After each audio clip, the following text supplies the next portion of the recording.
And now it's time to take a look into the PTLN archives in this edition of Retrospect.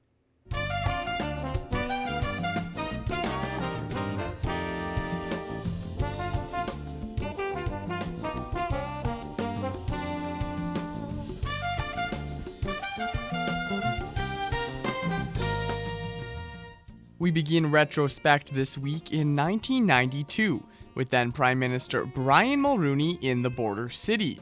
Mulroney spoke at Lakeland College ahead of the Charlottetown Accord referendum.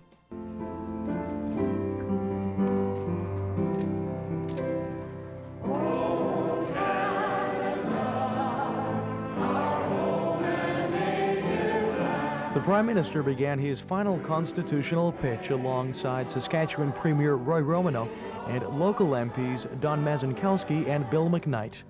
A mainly partisan crowd of nearly 700 people gathered at Lakeland College. They were a mix of local residents along with Yes supporters bussed in from Edmonton and Vegreville.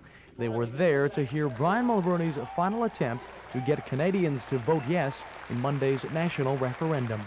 The Prime Minister of Canada, Brian Mulroney.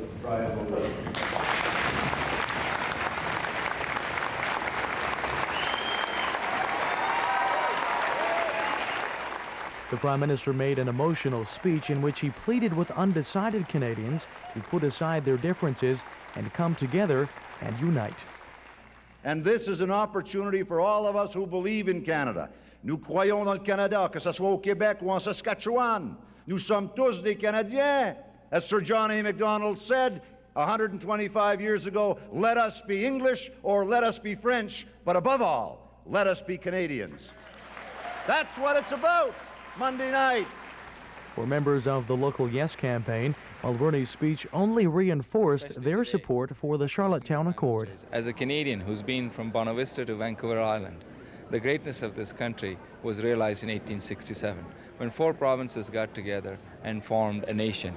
It was a miracle. It was a compromise. It was an experiment. And today, 125 years later, we're asking people again, is that experiment worth it? Should we continue it again? It's a gamble. Maybe you think it's a gamble, but yes, is a smaller gamble than no. And the experiment is certainly worth pursuing. Thank God they found it in their hearts and their minds to rise above the intolerance, to rise above the naysayers, and say yes to a decent and honorable and generous nationhood that has always been ours and always can if we say yes to each other as Canadians. I guess I was disappointed. Herb Sparrow is one of only 2 senators to publicly reject the Charlottetown Agreement. So I think what he tried to do today was to come out here and belittle those people who would be voting no, and I think that's unfair. The Prime Minister of this country should be explaining the issues to us, explaining where it will help us and where maybe we have to give a little, not just threatening this country of the economy and a breakup of the country. Sparrow is not the only one unimpressed by Mulroney's visit. Local Reform Party members say the Prime Minister arrived at the same time when most of their forces are at a party convention in Winnipeg. Now, despite the negative reaction, by all appearances, Mulroney remains confident of a yes vote on Monday. Prime Minister, your campaign is now over. Given what you know now, is there anything you would have done differently? I think we're going to win, and so I'm quite happy.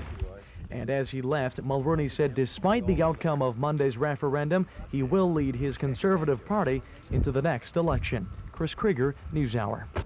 Now, in 1997, Lakeland College welcomes prospective students to their second ever open house. Lakeland College laid out the welcome mat today. This weekend is open house at the school, only the second one since the school first opened.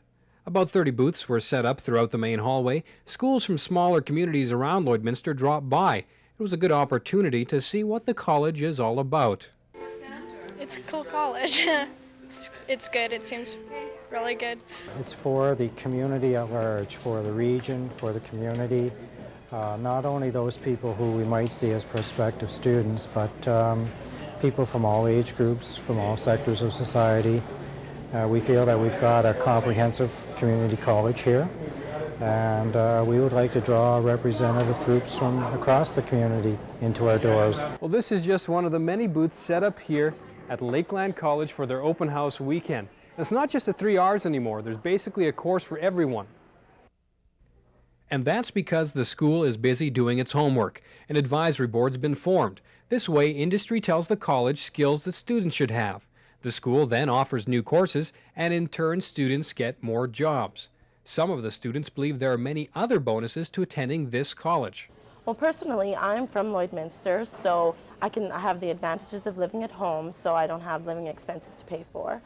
And it's the exact same education that you're getting in a smaller surrounding, and it transfers completely to a university.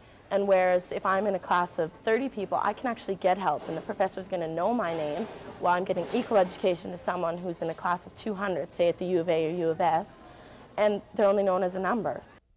If you missed today, don't worry, the open house runs Saturday as well. Doors open at 9 and close at 4. Richard Ozero, NewsHour. And this has been a look back at this week in retrospect. Retrospect this week is brought to you by Webb's Ford. Worth your while to drive the extra mile. Webb's Ford in Vermilion. And now here's a look at today's agriculture prices.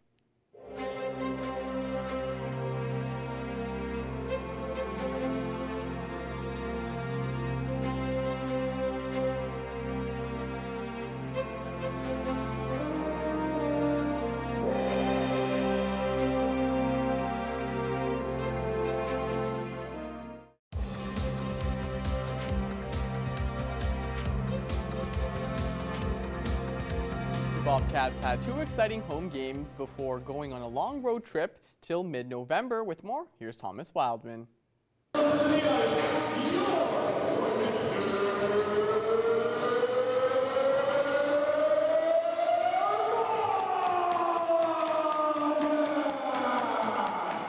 The Bobcats started off the weekend series with a tough 7-2 loss to the Brooks Bandits. The Bobcats were looking to bounce back against another top-rated South team in the Black Falls Bulldogs. The first period was a strong defensive showing from both teams.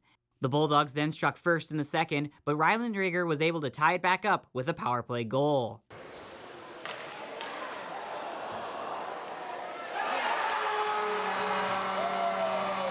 The Bobcats were then shut down for the remainder of the game, with the Bulldogs goaltender Matthew Hennessy turning away 36 shots on the game. The Bulldogs ended up with a 4-1 victory. That marks 4 losses for the Bobcats in a row. Head coach Nigel Dubé is not discouraged by their slow start. Yeah, well, I think for us, you look at it and you know, they're really close games, right? And the biggest part is we have to find a way to kind of get over that hump of just putting in our opportunities. We create them and kind of gets everybody to the edge of the seat, and then it either hits a post, or last night a couple of them were disallowed and are just wide. So for us, we just have to continue to work at it. It's a long season, and we talked about early that it's a marathon and it's not a sprint. So just continue to move forward and get better every day. Despite the loss, it was a great atmosphere in the Centennial Civic Center as loads of fans were out to cheer on the Bobcats, including many younger kids from various minor hockey teams. After the game, the kids were allowed onto the ice to skate and meet the players. Captain Ben Bygrove was glad to give back to the community and fans. Yeah, it's awesome to get the kids out and see how happy they are, and it's fun for us. Kind of gets you, allows you to take a step back, and as much as it sucks losing, there's more to the game than just the game itself. There's it can impact so many people with something like as simple as a skate with the Bobcats, and just great to see all the kids out smiling, and we enjoy it as well. Well, the Bobcats may not have gotten the win tonight. They certainly are getting a lot of wins out here, mentoring all these kids, and I know all of them are having a great time as well. Their next game will be against the Olds Grizzlies this next Friday. For Primetime Local News, I'm Thomas Wildman. And now shifting over to a different sport, the Lakeland Wrestlers women's basketball team took on the defending national champion Nate Ooks this past Saturday at home. But the person coaching the Ooks wasn't just a regular person. It was a woman who spent her time here as a news reporter back in 2017. Our Adel Ahmed has the story. Say whatever you want and nobody's going to question it. For Beyond the Boards, I'm Kira Lyons. From here, read the handoffs, right? They get complacent on those switches. If they switch, dive, slip. to here. It's been a journey the last 5 years for Kira Lyons, working as a reporter at our station back in 2017. The year in hopes of taking positive steps towards reconciliation. Kira Lyons, Newcap News. To now coaching the Nadukes Women's Basketball Club. Touches the ball. She'll go middle, she'll go baseline, but she wants to attack. Life is kind of funny. With broadcasting, the RTA program at NAIT, brought me there with my experience in basketball and knowing the head coach. I helped out with coaching a little bit. After I finished my broadcasting, I got back into some strength and conditioning and was helping out with NAIT because I had, connections through that. And then when the job posting came up, I kind of applied on a whim, and here we are. This team played Kings. Kings hasn't been that strong as of recent, so I don't think that them coming away with 2 wins. And it's no secret, she did not get here by accident. Lyons comes from a significant basketball background well before stepping into the broadcast industry, having played 5 seasons with the U of S Huskies, earning a Canada West Championship and 2 Final 8 appearances in the process. A few years later, she worked alongside Rustlers head coach Chris King as a player development coach while she was working at the news station. It says that experience was something that helped shape herself into the position she's in today. It really gave me an opportunity to learn from lots of different coaches. I've had some wonderful coaches throughout my career and some great mentors, Chris being included. Anything that I can learn from coaches along the way is definitely invaluable. And it also taught me how much I loved coaching as well. I got to come here, I got to help girls develop not only as basketball players but as people. And I carry that with me. And I have a great relationship with Chris moving forward, so it's been very helpful. You need to know where she is. Hit a body every time. Oh, there we go. It may be still early on in her stint as head coach. However, second-year player Caitlin Pobersnick, who, just like Lyons, has been through the RTA program at NAIT, says she's grateful to have a coach she can relate to.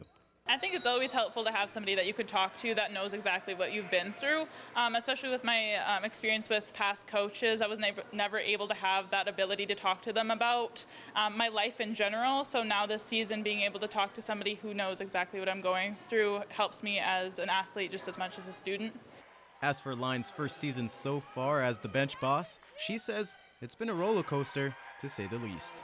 Very up and down, but I think that every coach feels that way. Preseason is a bit of a whirlwind, but we're a young team and we're learning lots. Sometimes that learning comes from hard losses.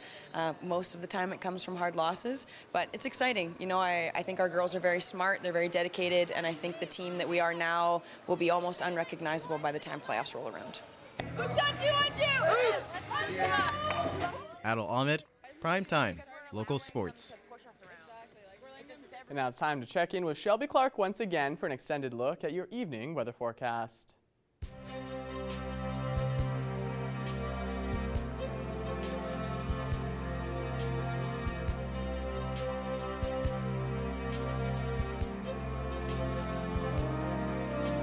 Thanks so much again there, Mr. Jace Mackey. Yes, now taking another extended look at your weather forecast. We will be starting off with our central zone of our provinces here to kind of check them out, where we are sitting at temperature-wise, and we have cooled down quite a bit from what we have been seeing last week. Unfortunately, as we head more into the end of October here, kind of expected.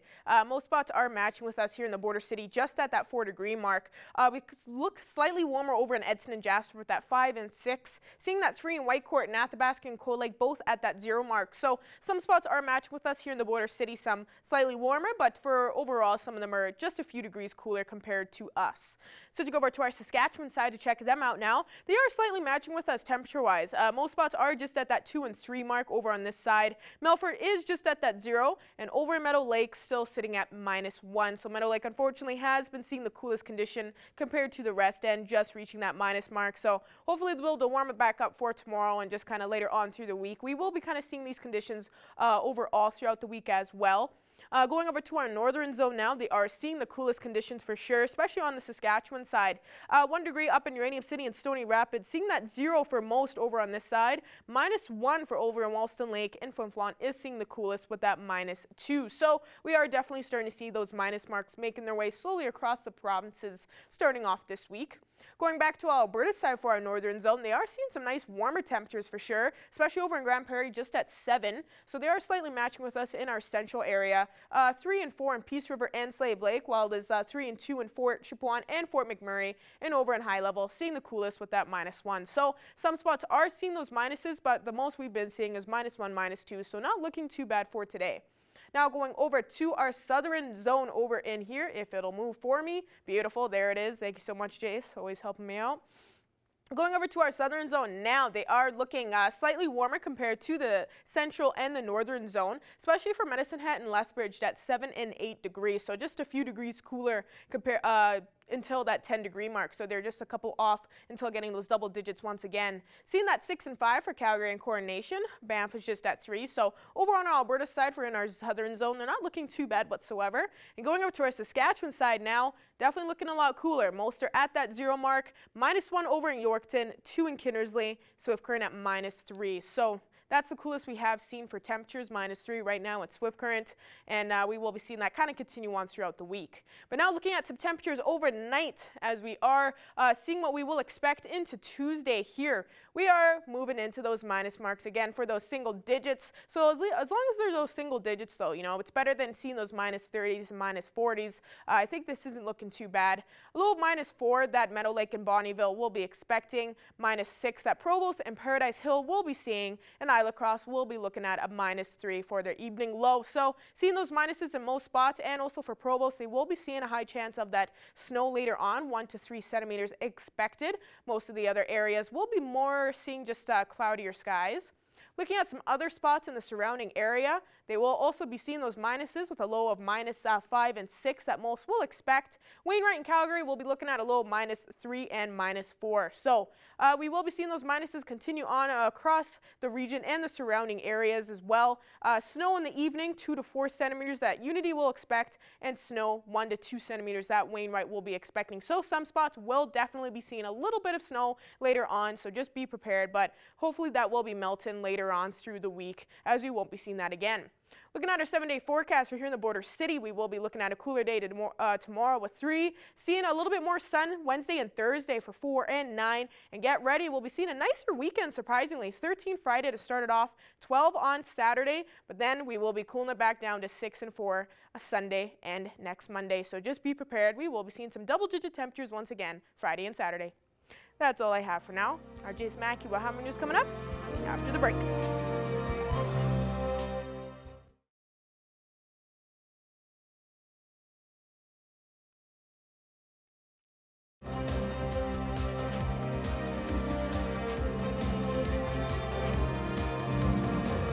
Joining us today for Primetime Local News is Mike Ailey, the bassist guitarist for the pop rock band Marianas Trench. That's where you may know him from. And he's now under the name Mike A, who has just released your first solo project, an EP called Golden Hour, First Things First. Thank you so much for joining us today.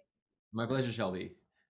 Definitely glad we're able to speak today, Mike, because we definitely got some fans here in the Border City from Marianas Trench alone. So really glad to be able to speak with you on your first solo project. So this EP came out on October 18th. So that, you know, that's just recently. You've proven to be very talented in other ways other than being a part of Marianas Trench. You know, now you got your own solo project, you're singing. So tell us what it's all about. Yeah, it was my COVID project. It was my save my brain and save my motivation and my intellect. I was shriveling into a raisin because I was playing video games and eating everything in sight. And once I realized that this COVID thing was going to be a while longer, I decided to do something productive with my time. In Marianas Trench, I go to the studio and I give some ideas to these mostly finished projects that Josh has demoed, and then we tweak them and tune them up. But I've never had to do the recording myself, so that's always been a bit of a hurdle. And then over that time, I finally had a clear block of my life where I could learn the recording software and get down some of my own ideas because it made me happy. That's really good to hear you're able to use that free time for this. Now, what can you say for fans and listeners on what they can expect with this EP? So I made a point of just trying to keep it honest. The reason I called the EP Golden Hour is because I find that time of the day is a real mixture of emotions. It's beautiful and the sun is going down and there's all this magic in the air, but at the end of the day, when you start the day, the other golden hour, you've got your hope, you wake up optimistic, you've got your to-do list, you have things you're hoping will happen, you met somebody, you're like, oh my god, I have a crush on somebody, I'm going to see them later today, or you have a job interview, an artist, or whatever it is, but you're all this excitement. But at the end of the day, it's kind of like there's an accounting that has to take place whether it's conscious or subconscious, of the things you did accomplish, the things you didn't accomplish, the disappointments, the successes, the joys and the sadnesses. And there's always a settling that has to happen before you go to the next day. And I think that's a good symbol for all of life. It's not just life is good or life is bad or today I'm happy, today I'm sad. It's always more complicated than that. And I thought these songs are about subjects that are more complicated than that. Like the love song isn't just, oh, I fell in love with this girl. It's like, I fell in love with this girl who it was a magical day, but at the end of the day I had to leave, and that's a true story. And I thought I'd never see her again. And it's this cool mixture of like the beautiful falling in love feeling of like dreaminess, but then the sadness of leaving. And of course it worked out. She's my wife and we have a baby and everything's great. So that's good. That's a good story.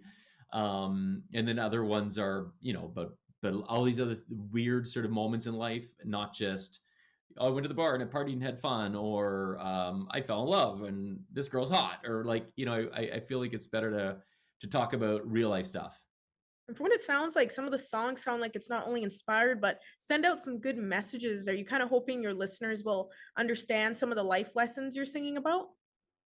Um, I don't know. Actually, that's interesting. Like with Mariana's, a lot of the time we'll come across people who discover the music, and they usually just connect in their own way. And I don't want people to be like, this is what the song means. And if it doesn't mean that to you, it's wrong. It's not like that. A lot of times I've had songs where I loved and I had the words all wrong in my head. I couldn't tell what they were saying. But with what I thought it said, it was very personal. And I just, if anybody can hear the honesty in the performance and the emotions coming through in the music and the words, and then connecting it their own way, then that's success right there. It's just something that's emotional, and it, like I said, it's because it's so complicated. To expect it to be received one way is presumptuous, and then just to hope that it connects is all I ask. I think it's really awesome that you're hoping listeners will take their own opinion and message out of your songs too. I love that. It's actually funny, and I think on the EP it's the second song, Up Up Up. I was literally about to start singing, like he pressed record, the producer pressed record, and I was standing there in the vocal booth. I said, wait a second, can we talk about this first line? I don't think this first line is good. I think it's like this. And then it was like, and in the second verse, maybe, and we ended up sitting down back in the studio for hours rewriting all the words. Like we kept it as the skeleton, but I realized it was too specific. There were a lot of like inside sort of lyrics that would only mean something to the people who knew the story. And I was like, that's not the point. That's for me. I wanted to make it a little bit more appealing to everybody, and not to be commercial, but to not make it automatically irrelevant for people. And with this EP coming out on the 18th, have you seen some strong support and good response so far? Amazing. I like to count my streams in millistreams, because then I'm on the same playing field as the superstars, and I have millions of millistreams. Oh, that's great to hear. I'm not too shocked that you are seeing some strong support. It's kind of expected, so that's really good to hear. And for people that just want to look more into you and kind of find out what else you're up to, can you kind of give us a little teaser on what you're working on right now? Any future projects you can let us know about? I'm always chipping away at more Mike stuff. Mariana's has begun the next album. The concept is amazing. It could potentially be awesome for the show and everything.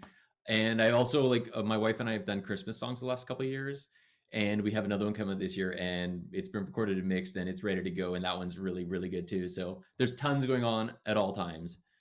Perfect, Michael. I'm so glad we were able to speak and help get the word out about this new solo project you just released. So thank you so much for joining us again today, and really happy to hear about your solo project and all the good things you've been working on.